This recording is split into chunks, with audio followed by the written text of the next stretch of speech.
books, books, the best books. Hey pals, Alicia here. I hope you are doing well. And if you're new here, this is the place where we talk about books. Today I am here to talk about the top 10 books that I read in 2020. So 2020 was an incredible reading year for me. I read so many great books. I read over 100 books this year, which was just absolutely an inspiring year of reading. And I read more than 10 5-star books, but I didn't want this list to be like an hour long. So I've gone through the best of the books that I have read this year, and I've picked my top 10. So I don't have these ranked in like a 10 to 1. I find it impossible to like pick one book that is just like the number one book that I read this year. So these are just like the 10 best, the tier of 10 at the top. So without further ado, let's just dive in and chat about some books. So for the 10 books that I have today, 3 of them are nonfiction and 7 of them are fiction. So I will go through the nonfiction ones first and then the fiction ones. Again, they are not in any particular order. First up on the list, we've got Disability Visibility, edited by Alice Wong. This is a 2020 release. I just read this in December, so this is like a book that snuck right in to the top 10 right at the end. And this is an incredibly powerful and intersectional collection of essays that are collecting different voices of people both with visible and invisible disabilities, just talking about their experiences and their perspectives in the 21st century, of living in the 21st century. This was so eye-opening, so powerful. The collection of perspectives and tones and conversations in here were just so diverse. And Alice Wong, in her introduction, she said that this collection isn't meant to describe what disability is. It isn't meant to define disability. It isn't meant to elicit empathy in the reader. They're just first-person accounts and perspectives of people who are living with disabilities. And so when you're reading this, I feel like there are lots of narratives in here that might be a little bit alienating to the reader. You might be reading about perspectives and terms that you'd never have heard of before, but that was just so... It was just so exciting to learn more and learn more perspectives, hear other points of view about how other people perceive and experience the world. I absolutely loved this, and I can't wait to read more voices. I can't wait for another edition of this book with even more perspectives in it. This was just one of the best things I have ever read, and I absolutely loved it. Next up, we've got We Have Always Been Here, a queer Muslim memoir by Samra Habib. This is a coming-of-age memoir that was published in 2019, and in this we are following Samra Habib as she kind of discovers herself and her queer identity in her Muslim religion. So Samra Habib grew up in Pakistan, and then her family moved to Canada when she was a child, and she has always felt like she was a little bit different, but it took her so long to identify her queerness because she grew up in a religion that told her that she didn't exist. And this is just such a powerful and emotional and a very like lyrical memoir of her discovering herself, not in spite of her religion, but while embracing her religion as well. Like, I thought that was a really interesting perspective, that she is a religious person and she didn't want to have to like renounce her religion. So she is identifying and discovering who she is within her religion, and she's kind of acting as a signal boost to other Muslim people around her in the world, in her community, to also just embrace who they are. It was just such a beautiful perspective to read, and I was very moved by it, and for a while after having read it. And similarly, we've got How We Fight for Our Lives, a memoir by Saeed Jones. And this is a queer coming-of-age memoir about a young gay black man in America. This has intersections of identity, of race, of queerness, of toxic masculinity. This was such a beautiful and personal and like provocative memoir. This is all like capturing vignettes of Saeed Jones' life. He picks all of these little moments that kind of helped shape him as an individual. They were so personal. They were so just like profoundly powerful experiences that it just felt, this felt like you were being let into like someone's soul, essentially. It was so beautiful. Some pieces were quite dark and quite ugly, but that's just, it was shaping a person's life. And this was just so, so beautiful. I read this in a day. I couldn't stop reading it when I started. And I absolutely love this. This will be one of my favorites for a while to come. So those were the 3 nonfiction books on this list, and now we are going to get into the 7 fiction ones. And again, in no particular order. First up, we've got The Only Good Indians by Stephen Graham Jones. This was a 2020 release, and this was my first introduction to Stephen Graham Jones, and I am never going back. I am absolutely a fan of his work and will now read everything that he comes out with. The Only Good Indians is part literary horror, it's part slasher, it's part like scathing social commentary. I was absolutely blown away, not only by the plot of this novel, but by the actual reading experience of it. It was one of the best experiences I think I've ever had reading. I absolutely loved this. So in this, we are following 4 Blackfeet men, and when they are in their 20s, they go on an elk hunting trip, and something horrible happens on this trip that they just try and put behind them forever. And then 10 years later, they are being haunted by the events of that fateful day 10 years ago. This has conversations of family, of cultural identity, of tradition, of nature, of revenge. This is ultimately a revenge story. It is just so beautiful and brutal at the same time. It has like, the narrative flow is like incredible. I can't recommend this enough. If you are interested in something that is just gonna blow your mind, but is also quite brutal and quite visceral and quite gory, just know that. Read The Only Good Indians. Blew me away.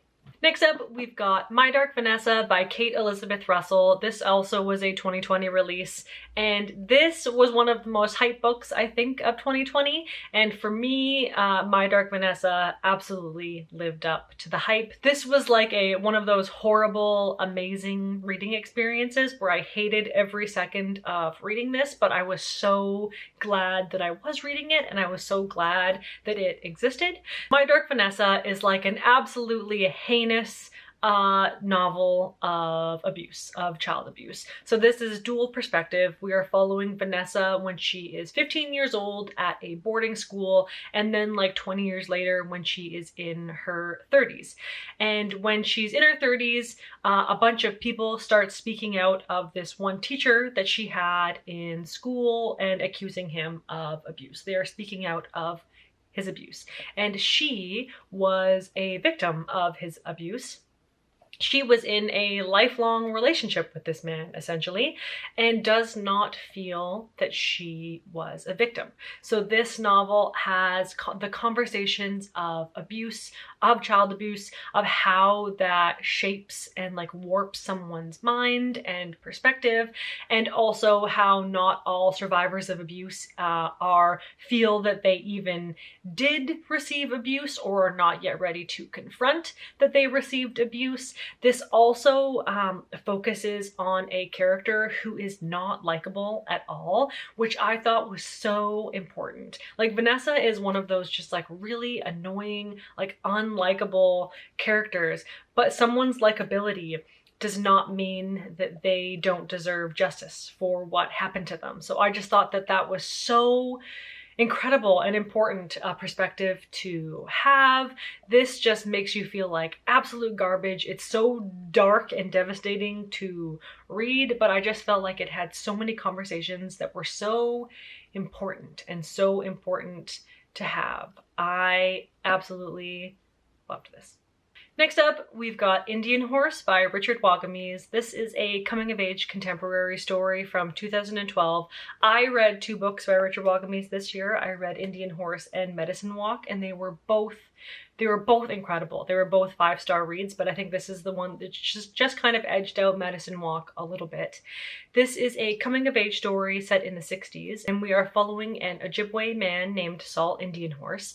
And when he was a child, he was stolen from his family and brought into a residential school in Canada. So this is kind of a historical narrative that's talking about like the absolute ghastly experience of Indigenous children in residential schools, and how he within this school discovered hockey. He discovered his gift at playing hockey, and how that kind of experience helped shape him as a child, both finding something that he was so passionate about in an environment that was so hostile, and tried at every opportunity to break his spirit. This is absolutely devastating, but has a perspective of Indigenous resilience and Indigenous healing, in spite of living in a society, in a world that tried at every opportunity to take his gifts and his dreams away from him. This was just so beautiful and so awful at the same time. Like, I absolutely loved this. The writing style was perfect. It was absolutely beautiful, like poetic writing. Richard Wagamese was an absolute master at what he did, and this was amazing. And I just want to read everything that he wrote, and I will. Next up, we've got another 2020 release. We've got Luster by Leilani. This is a contemporary, like, millennial fiction story. We are following a Black woman named Edie in her 20s who's just trying to figure out her life. She's trying to figure out what she wants, what she needs. She's trying to figure out her relationships. She's just kind of stumbling through her life. And this was some of the most like provocative and emotive writing I have ever read. I remember when I was reading this, I actually like felt the like movement and like the waves of the writing in this, and I don't really know if that makes sense, but this was just such a like visceral experience I had. And this is one of those plots where you're reading it and you're so captivated by what's happening, but you also like are kind of watching through like closed fingers because it's so awkward. Like, it's just every choice that Edie makes is the wrong one. Every choice that the people around her make are even worse. Like, it's just a bunch of people making terrible choices, and the like train crash that you're watching happen in slow motion. I absolutely loved this. It was the best and worst cringe read of 2020. I will definitely read anything that Leilani writes. The fact that this was a debut is like absolutely mind-blowing, and I'm a stan for life. Clown College. Next up, we've got Jonny Appleseed by Joshua Whitehead. This is a coming-of-age story from 2018. And this is like a non-linear coming-of-age, like little glimpses and bits and pieces of the two-spirit indigiqueer Jonny Appleseed. This was just such an incredible reading experience. We are kind of loosely following Jonny Appleseed after his stepfather has died, and he is considering going back to the reservation that he grew up on to attend his stepfather's funeral. So every chapter we kind of jump to a different piece of Jonny Appleseed's life. They are not linear storylines at all, but they all help to kind of flesh out and shape this character. There are conversations of family, some beautiful passages of his grandmother, of his sexuality, of trauma, of grief, of growing up both on and off this reservation. And this was just so powerful and beautiful, and with some of the most like lyrical writing I have ever read. I was just kind of blown away by this reading experience, by the honesty and like the rawness of Joshua Whitehead's voice. This was just This was just a perfect book. Next up, we've got Last Days by Brian Evenson. This is from 2009, and in 2020, I discovered one of my new favorite authors. I discovered Brian Evenson, and I am a fan for life of his work. I am slowly making my way through his catalog because of Last Days, I now need to read everything that he has ever written.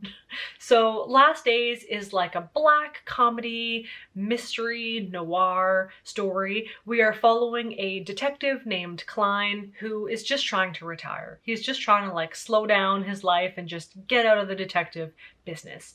But then one day he is abducted by this cult called the Brotherhood of Mutilation. It is an amputation cult. He is abducted by them. He's brought into their like compound and he is forced to do some detective work.